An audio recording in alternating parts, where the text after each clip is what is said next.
Well, good morning, Interbet fans and all racing fans, for the big day here at Turffontein. This is Saturday, the 18th of February. We're on the inside track, and a great card being put together. 10 races. This is how it should be. I would like to see half an hour between every race from now on, and if we could have 10 races a meeting, at least we get rid of the situation where you start pick sixes with maiden juvenile plates or bipots with those type of races as well. But let's kick off with this race, which is 11:45, quarter to 12, 23 pentrometer, and a 10.5 meter false rail from the 500 meter mark, which is going to throw them out. Certainly going to give the horses that have the inside run a big chance. As I said, quarter to 12, the first race, 1450 maiden plate fillies and mares, absolute two-cornered contest. One Curante looks the right one and is 7-10 in the betting, very hard to oppose. And 9 Gilded Butterfly, fantastic first run, flew up on the outside with McSorley, gets a stable rider, Diego de Gaveo. Got to be a big runner, but I think that she probably needs even more ground than this 1450. She's by Flower Rally out of a Silvano mare. So Curante looks the right choice. Race 2 gets a bit more difficult here, maiden plate, and they go 2,000 meters.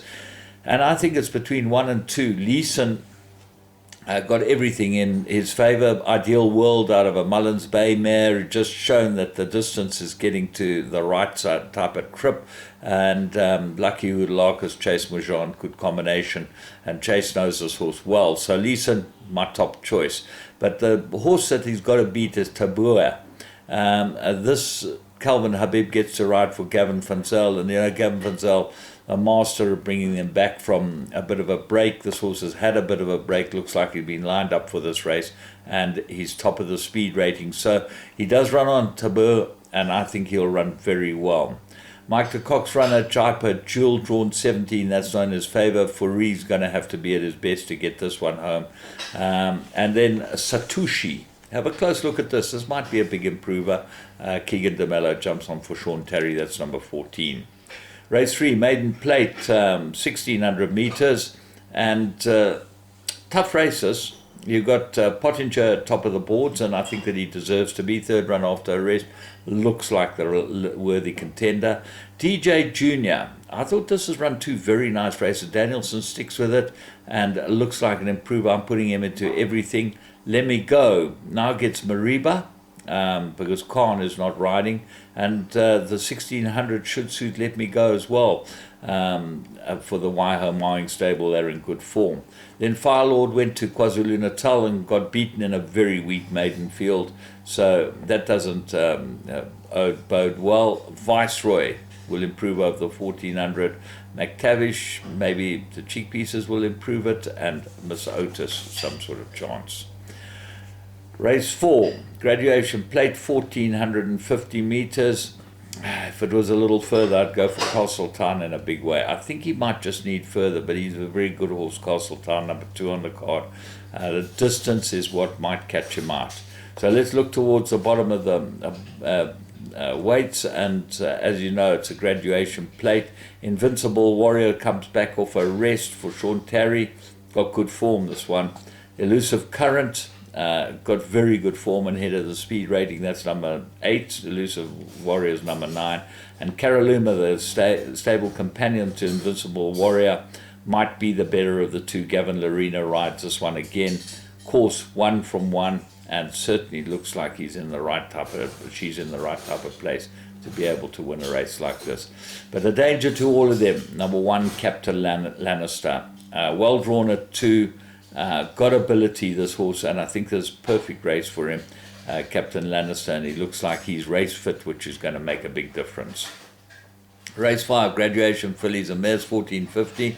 Hardest race on the card, because when I looked at it, I saw a filly like Liliana, 20-1 in the betting. She could be a runner. This is second run after a rest for her, but she will definitely improve, and she could be a runner here. So let's go and look at the horses in the betting. Well, Mike de Kock, the stable companion, Waieri, number 9, ran badly last time. I fancied it. I thought it would really run well, but maybe not suited to the Vol. Calvin gets aboard of that. That's a runner. McKenna Sky is your favourite, number 1, got good form. And if you go and look at the Look Yourself run, and this is why I said have a close look at Liliana. She got beaten 7 lengths by Liliana on that run, and really you've got to believe Liliana is going to run a lot better with her, certainly be able to hold her today, and she is the favourite. Turffontein, number 2's got good form, won a good race last time. And then Hochawichi, second run after a rest, which I don't like Richard Fourie aboard that one. Race 6, this is a merit rate of 77, 1800 meters. I'm going each way with number 6, Ben Sway. I think he's in the right race, and I think he'll go very well here. But there do look like a number of horses that could win it. 2 Grimaldi looks like a big improver, 14-1. Shining Armor, number 1, the Stable Companion, won well last time, time before last, and then a shocking run behind Aragosta, but might bounce back. Trump My Queen's your favourite, second run after a rest. You know what I think of that. And Captain Agrit, second favourite, got good form. Captain Agrit might easily go in, not as cut and dried as it all looks. The Goli Mile, 1600 meters. I'm going with number 3, Litigation. I think it's the right horse in the right race. I think he might need even further than this to show his real best, but he looks like he's in the right race. Quiet Rebellion's a big danger, number 9. This was 7-1. I can't understand that.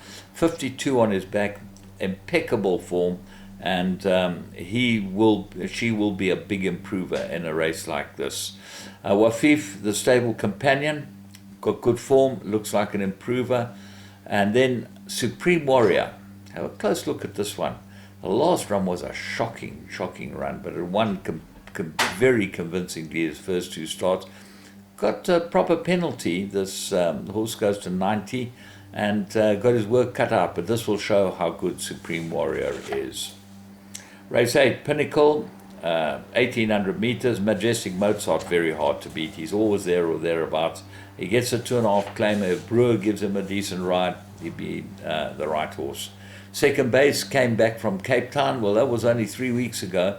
So this could be a test for him, second base, who got back here and recovered from his trip, ran well in the Met, so he showed his obvious class.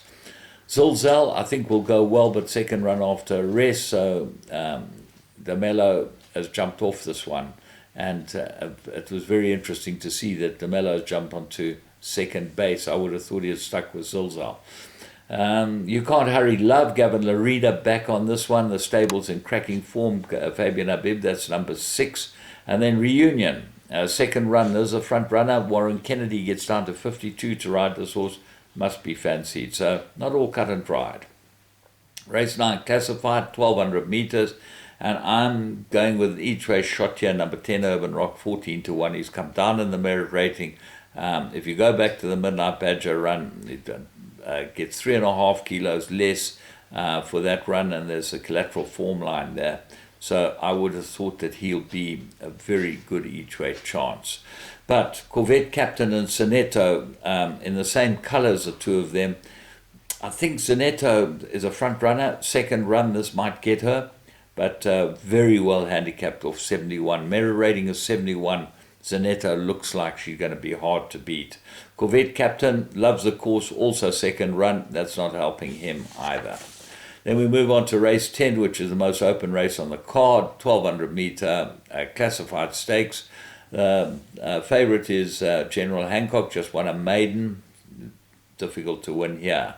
Lulu's Boy might be the right horse, second favourite. Gavin Larina rides it, number 7 on the card, got good form. Groundhog Day, I was impressed with her first win, then the last run wasn't too bad at all. The Gavao gets a leg up for the Candace Dawson team. That's number 8, Groundhog Day. I expect it to go well. And then a Grindelwald that draws against this one, but very convincing form. Gets a 2.5 claimer, which is not going to help. So all in all, it's a pretty interesting day with huge opportunities here at the Turffontein.